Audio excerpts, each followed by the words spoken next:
بصوا بقى الجمال، بصوا الحلاوه بعد ما سبتها ساعتين في التلاجة. تمام، ساعتين بس، ما سبتهاش كتير. شايفين عامله ازاي؟ فكيتها من القالب بتاعها. تحفه تحفه تحفه. هقطعها كمان دلوقتي معاكم واوريكم الجمال والحلاوه دي عملتها ازاي، وسهله جدا وبسيطه ومش مكلفه يا جماعه، مش مكلفه خالص خالص خالص خالص. يلا نشوف، نقول بسم الله.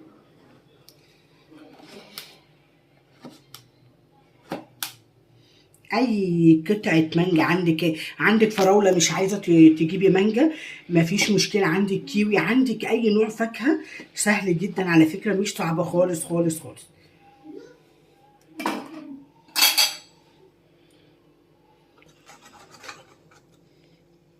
بسم الله الرحمن الرحيم. بصوا، بسم الله ما شاء الله، بسم الله ما شاء الله. لا تحفه، جميله جدا جدا جدا جدا. صدقوني هتعجبكم قوي قوي قوي لما تجربوها ان شاء الله. بصوا من جوه عامله ازاي، طالعه قطعه البسكوت اللي حطيناها القطعه بقطعتها. شايفين؟ تحفه تحفه تحفه تحفه تحفه يا جماعه. اتمنى تجربوا وصفتي وتعجبكم. ما تنسونيش لو جربتوها بدعوه حلوه من قلبكم. كل سنه وانتم طيبين، مع السلامه.